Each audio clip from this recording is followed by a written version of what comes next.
Hello guys, welcome to my channel यहाँ your study guide. आज का टॉपिक शुरू करने से पहले अगर आप मेरे चैनल पर न्यू हैं तो प्लीज उसे सब्सक्राइब जरूर कीजिए। तो टॉपिक जो आज हम कर रहे हैं वो है class 12 business studies chapter 5 organising.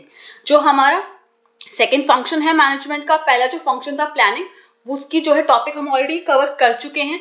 आज हम हमारा जो है second function of management start करें, दैट इज ऑर्गेनाइजिंग। ये इस चैप्टर की फर्स्ट वीडियो है। तो सबसे पहले ऑर्गेनाइजिंग क्या होता है। Organizing can be defined as identifying and grouping different activities in the organization and bringing together the physical, financial, and human resources to establish most productive relation for the achievement of a specific goal of organization.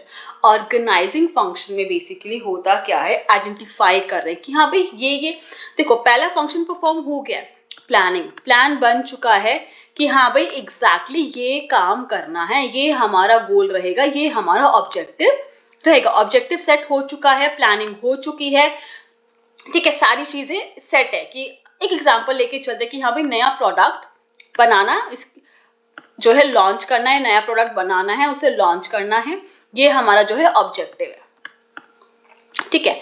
इसके बारे में सारी planning हो चुकी है। अब organising function में क्या किया जाएगा, आइडेंटिफाई किया जाएगा, ग्रुप किया जाएगा डिफरेंट एक्टिविटीज को। अब ये जो नया प्रोडक्ट बनाना है, जिसको लेके प्लानिंग हुई है, ऑब्जेक्टिव सेट हुआ है, अब ये नया प्रोडक्ट बनाना भी पड़ेगा, उसके लिए एक्टिविटीज भी परफॉर्म करनी पड़ेगी, सारा काम करना पड़ेगा एम्प्लॉयज को, ठीक है, मैनेजर्स को। तो यहाँ पे ऑर्गेनाइजिंग फंक्शन में क्या हो रहा है, उन्हीं एक्टिविटीज को आइडेंटिफाई किया जा रहा है कि हाँ भाई ये एक्टिविटी परफॉर्म करनी है, और उन्हें ग्रुप किया जा रहा है कि भाई कौन क्या क्या काम करेगा। And bringing together the physical, financial and human resources, किसी कोई भी फिजिकल या फाइनेंशियल या ह्यूमन रिसोर्सेज की जिस चीजों की भी जरूरत है, ये गोल को, ये ऑब्जेक्टिव को अकम्प्लिश करने के लिए, अचीव करने के लिए उनको अरेंज किया जाता है, ताकि जो गोल है, स्पेसिफिक गोल है, उसे अचीव किया जा सके। एक एग्जाम्पल से समझते हैं, जैसे कि स्कूल्स में क्या होते हैं, एनुअल फंक्शंस होते हैं, स्पोर्ट्स से सेलिब्रेशन होता है, ठीक है। अब एक एग्जांपल लेके चलते हैं कि भाई हमारे स्कूल में स्पोर्ट्स डे का फंक्शन है, ठीक है, सेलिब्रेशन है स्पोर्ट्स डे का। उसके लिए प्लानिंग हो चुकी है कि भाई इस डे स्पोर्ट्स डे सेलिब्रेट किया जाएगा स्कूल में, ठीक है। ये हमारे गेस्ट रहेंगे, इस यहाँ पे जो है हमारा बाहर ग्राउंड है, इस ग्राउंड में जो है यहाँ पे स्पोर्ट्स डे सेलिब्रेट किया जाएगा, पूरा प्लान उसका बन गया। अब ऑर्गेनाइजिंग में क्या होगा, टीचर्स को ड्यूटी दी जाएगी कि भाई इस टीचर की ये ड्यूटी रहेगी स्पोर्ट्स डे वाले दिन, ठीक है। उस स्टूडेंट की एज अ वॉलंटियर, ये स्टूडेंट जो है एज अ वॉलंटियर जो है ज्वाइन करेंगे, ठीक है, स्पोर्ट्स डे में एज अ वॉलंटियर काम करेंगे। अब यहाँ पे टीचर्स को ड्यूटी अपॉइंट कर दी गई है, स्टूडेंट्स को उनकी ड्यूटी, उनकी रिस्पॉन्सिबिलिटीज अपॉइंट कर दी गई है, ठीक है। अब एक कोऑर्डिनेटर को भी रखा गया है। कोऑर्डिनेटर का काम क्या होगा, भी जो टीचर हैं, जो स्टूडेंट हैं, वो आके इस कोऑर्डिनेटर को बताएंगे कि हाँ भाई ये काम जो हमें दिया गया था, ये काम पूरा हो गया, और ये काम हमारा पेंडिंग है, ताकि काम को अच्छे से किया जा सके। यहाँ पे एक्टिविटीज डिसाइड हो चुकी हैं, आइडेंटिफाई कर लिया भी स्पोर्ट्स डे में टीचर्स और स्टूडेंट की जरूरत पड़ेगी, ग्रुपिंग कर दी गई है डिफरेंट एक्टिविटी भी, टीचर ये एक्टिविटी परफॉर्म करने वाले हैं, स्टूडेंट ये एक्टिविटी परफॉर्म करने वाले हैं। कुछ स्टूडेंट का ग्रुप है जो भाई गेम्स जो है वहां पे प्ले करेंगे।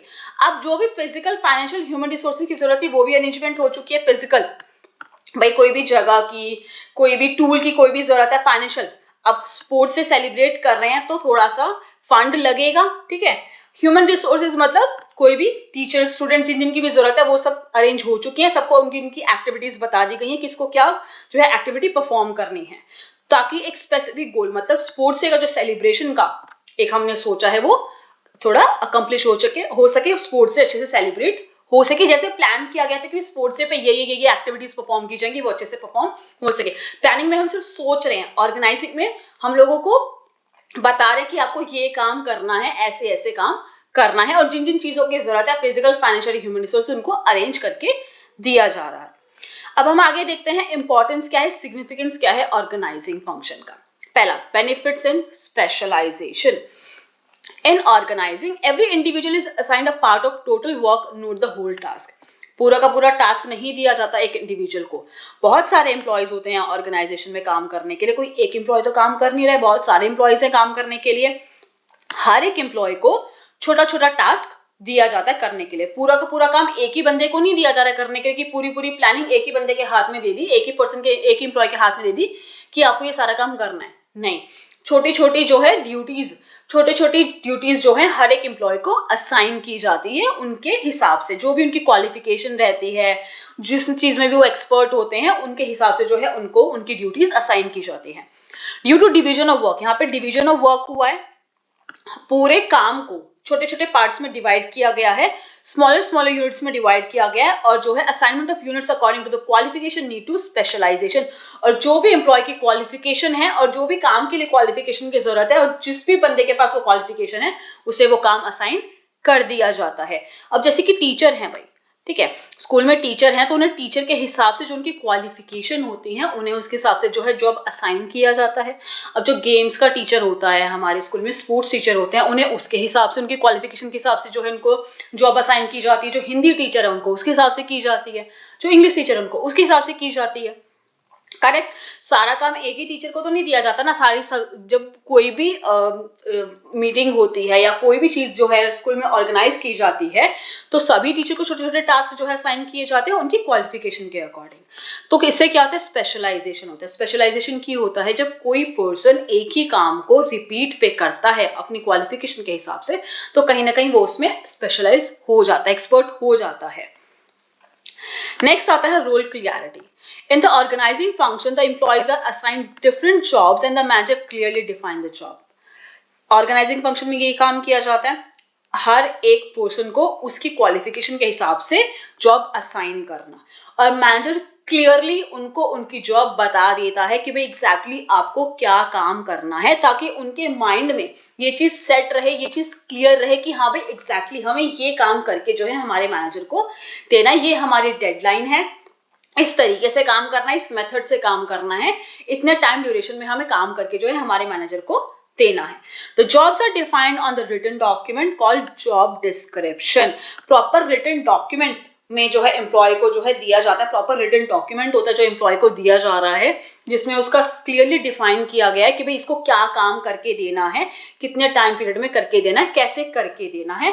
तो जो रिटन डॉक्यूमेंट होता है उसे हम क्या कहते हैं, जॉब डिस्क्रिप्शन, जिसमें जॉब का पूरा डिस्क्रिप्शन होता है, क्या काम करना है, which clearly spells out what exactly has to be done in every job, जिसमें क्लियरली लिखा होता है किसको क्या क्या काम कैसे कैसे करना है।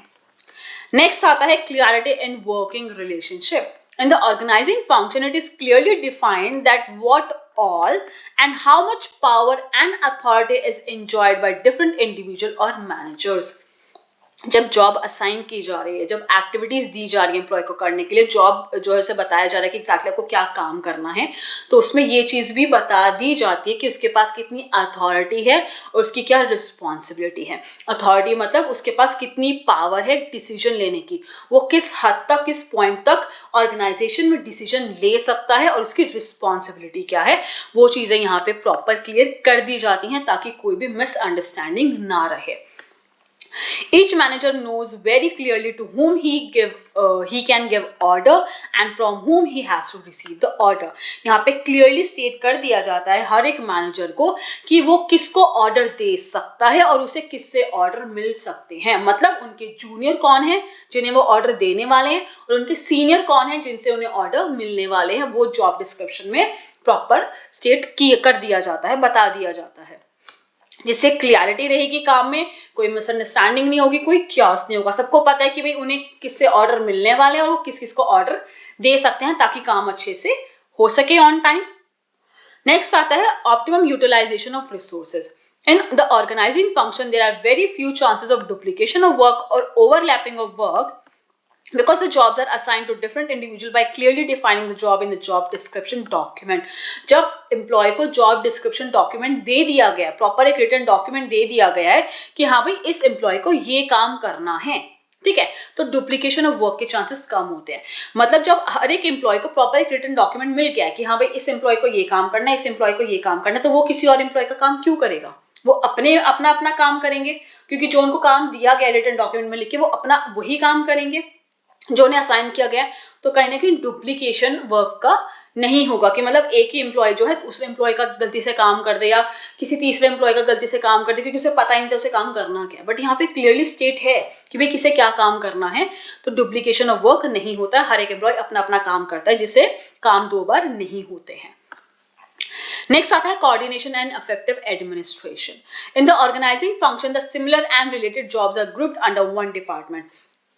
हमें पता है कि ऑर्गेनाइजेशन में अलग अलग डिपार्टमेंट होते हैं। जब प्लानिंग की जाती है तो उसमें डिपार्टमेंट लिखे जाते हैं कि हाँ भाई ये डिपार्टमेंट ये काम करने वाला है, ये डिपार्टमेंट ये काम करने वाला है। तो क्या किया जाता है ऑर्गेनाइजिंग फंक्शन में, डिपार्टमेंट जो सिमिलर काम होते हैं कि हाँ भाई परचेज से रिलेटेड ये काम होने वाले हैं, सेल्स से रिलेटेड ये काम होने वाले हैं, फाइनेंस से रिलेटेड ये काम होने वाले हैं, तो जो सिमिलर और रिलेटेड जॉब्स होती हैं उनको एक ही डिपार्टमेंट में डाल दिया जाता है, which leads to unification of effort, जिससे जो है यूनिफिकेशन रहता है एफर्ट का, सारे मिलजुल के एक साथ काम करते हैं, सबके एफर्ट एक ही डायरेक्शन में जाते हैं, जिससे गोल अचीव किया जा सकता है और काम में हार्मनी रहती है, एक साथ कोऑर्डिनेशन के साथ जो है काम किया जाता है। क्योंकि एक डिपार्टमेंट में एक ही तरह की जॉब परफॉर्म हो रही है तो किसी तरह का कोई मिसअंडरस्टैंडिंग नहीं है, सबको पता है कि यही जॉब हमें परफॉर्म करना है। नेक्स्ट आता है adoption to change. Whenever the change take place in the business environment, then with the help of organizing function, these changes can be adopted systematically because the organizing function creates different departments and group related activities under each department। अब पता है कि भी department create कर दिए गए, हर एक department में similar kind of job perform की जाती है। भाई परचेज डिपार्टमेंट में सारा परचेज रिलेटेड काम होगा, सेल्स डिपार्टमेंट में सारा सेल्स रिलेटेड काम होगा, तो हर एक डिपार्टमेंट में सिमिलर काइंड ऑफ वर्क होता है, ठीक है। परचेज में परचेज का, सेल्स में सेल का, लाइक। तो अगर कोई चेंजेस आ रहे हैं, जैसे कि परचेज से रिलेटेड कोई चेंज आ रहा है, तो पर्टिकुलर डिपार्टमेंट में ही चेंजेस कर दिए जाते हैं, पूरी ऑर्गेनाइजेशन में चेंज करने की जरूरत नहीं है। पर्टिकुलर जिस भी एरिया में चेंज लाने की जरूरत है उसके डिपार्टमेंट में जाके चेंजेस कर दिए जाते हैं, और बाकी सारे ऑर्गेनाइजेशन, क्योंकि सारे डिपार्टमेंट एक दूसरे से इंटरलिंक्ड होते हैं, तो उन्हें भी इन्फॉर्म कर दिया जाता है कि हाँ भाई पर्टिकुलर डिपार्टमेंट में ये चेंजेस आए हैं। तो क्या हो रहा है, पूरा ऑर्गेनाइजिंग स्ट्रक्चर चेंज करने की जरूरत नहीं हो रही है, यहाँ पे पर्टिकुलर जिस एरिया में जरूरत है वहीं पे जो है चेंजेस करके जो है बाकी ऑर्गेनाइजेशन को इन्फॉर्म कर दिया जा रहा है, जिससे स्ट्रक्चर ज्यादा बिगड़ता नहीं है। With this, changes can be adopted only in that area which may be affected। उसी एरिया में चेंज किए जाते हैं, चेंजेस अडॉप्ट किए जाते हैं जो अफेक्ट हो रहा है by these changes, and changes can be easily communicated to whole organization through department। और ये any department जो interlinked है, एक दूसरे से बात पार्सल होते पूरी ऑर्गेनाइजेशन में ये बात कम्युनिकेट आराम से हो जाती है। नेक्स्ट आता है expansion and growth. With the optimum utilization of resources and proper division of work and departmentation, companies can easily meet the challenges and can expand their activities in a planned manner।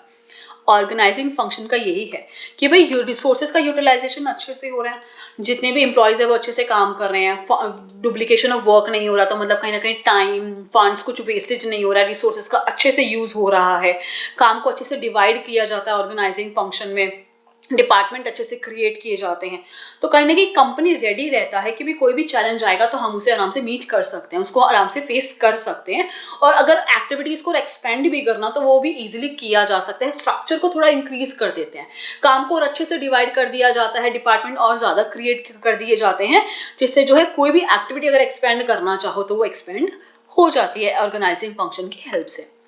Next आता है development of personal. Delegation of authority is an important part of organising में अभी हमने देखा कि ऊपर बता दिया जाता है, जब जॉब डिस्क्रिप्शन दिया जाता है रिटन डॉक्यूमेंट में ऑर्गेनाइजिंग फंक्शन में कि भी किसको क्या एक्टिविटी परफॉर्म करनी है, तो उसमें अथॉरिटी भी डेलीगेशन हो जाता है कि भाई क्या किसकी अथॉरिटी, किसके पास कितनी पावर है डिसीजन लेने की, कौन किसको ऑर्डर दे सकता है और किससे उसको ऑर्डर मिलने वाले हैं। डेलीगेशन हो रहा है यहाँ पे अथॉरिटी का, रिस्पॉन्सिबिलिटीज भी पता है, अथॉरिटी भी पता है। By delegation the manager can concentrate to develop new methods and way of performing job। अब यहाँ पे अथॉरिटी है, उसके पास थोड़ी पावर है, ठीक है, तो कहीं ना कहीं वो सोचेगा कि हाँ भाई मेरे पास ये पावर है डिसीजन लेने की और करने की, तो वो नया मेथड के बारे में सोचेगा, नए टेक्निक्स के बारे में सोचेगा, जिससे वो काम अच्छे से हो सकता है।